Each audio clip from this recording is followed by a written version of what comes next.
Hey YouTube, AR-15 guy here, and it's been a while since I've done a video. It's been a while. It's been kind of a rough few days. You know, of course, Friday happened, and then Saturday, I spent most of the day in the hospital with my wife. It was a really scary thing, and she's fine now and everything's okay, and we figured out what's going on, and we're able to keep track of it, and it's not something that we have to worry about going forward. But Saturday morning was probably one of the scariest times of my life, so I haven't really felt up to doing any videos, so that's the reason I've been gone. And just something that I wanted to talk about is all of this stuff. You know, everybody's doing videos on what we should do and what we shouldn't do and what we're going to do and how we're going to do that, and I don't mind it. I think that us as a gun community, maybe we should keep our voices down. Because regardless of facts, emotions are still high.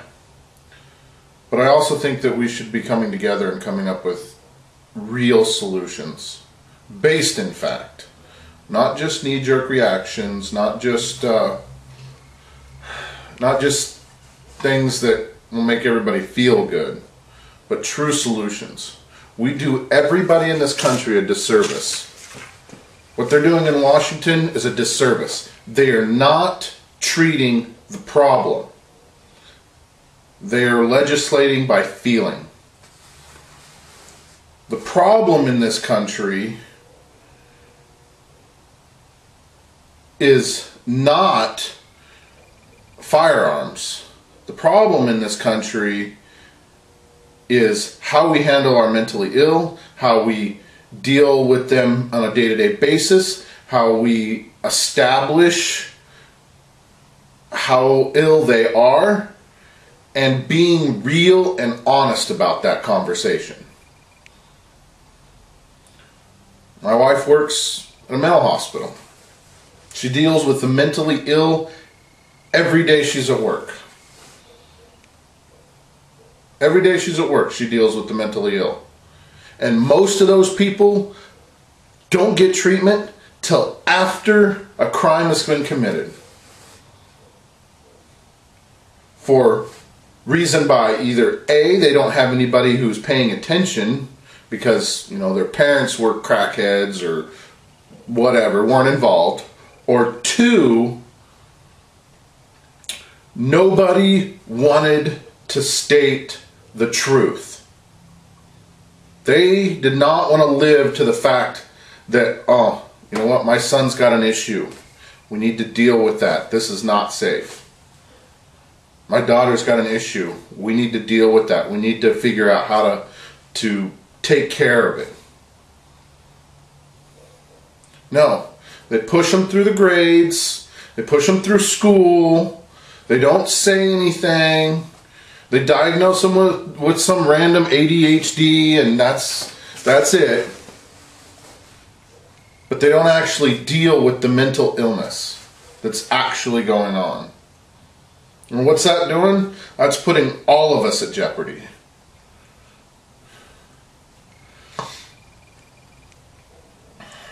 Until we as a country sit down and face facts, Facts are something that are provable, something that is documentable, not what you feel is a fact, not what you think is a fact. When we start dealing with feelings and thinkings, we're dealing in fantasy. You can't argue against fantasy. You will lose an argument against fantasy because no amount of facts you have to back up your argument, they're not going to pay attention. They're not going to pay attention. I dealt with that this week. I could spread out every fact I could look it up for myself. It'd take me 2 seconds to look it up by the government's own websites, and it didn't matter. We are doing a disjustice to our kids, to our families, to our nation by ignoring facts and making decisions based on feeling.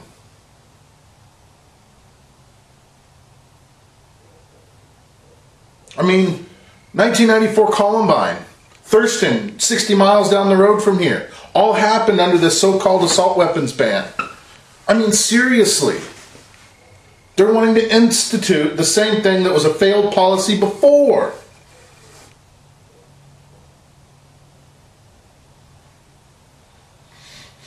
I mean, until we're willing to face facts, like, I don't know, the fact that we are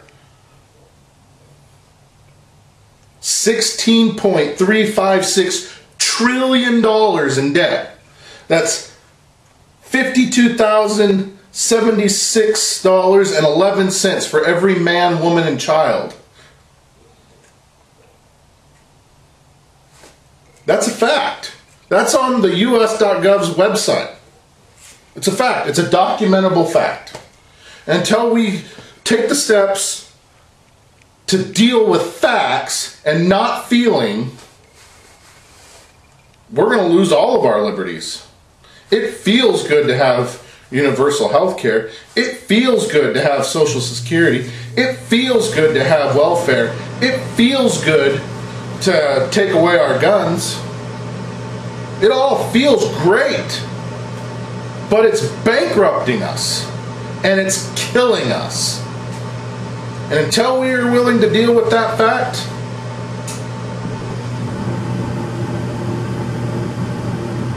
it's going to be a rude awakening, America. A rude awakening. And yeah, I'm a gun channel, but you know what? I'm an American. I have 4 kids. I don't have the luxury of just dealing with everything by feeling. I have to deal with it by fact. What are honest solutions to the truth? Until we're willing to wake up and have those conversations and not these, oh, this feels good, we should do that, and everybody deserves this, and blah, blah, blah. We're going to wake up one morning and our country isn't even going to exist. Our dollar's going to collapse. Everything that we have set aside, everything that everybody's put away for retirement, for savings is going to be worth 0. We're going to be taking and throwing dollars into a wheelbarrow and buying a loaf of bread with a barrel full of dollars. If you don't think it's going to happen, look up Weimar Republic. It's going to happen. We are buying our own debt. That's a fact. The feds are buying our debt. Until we deal with these facts and come up with real solutions, it's over. It's over, America. Have a nice day.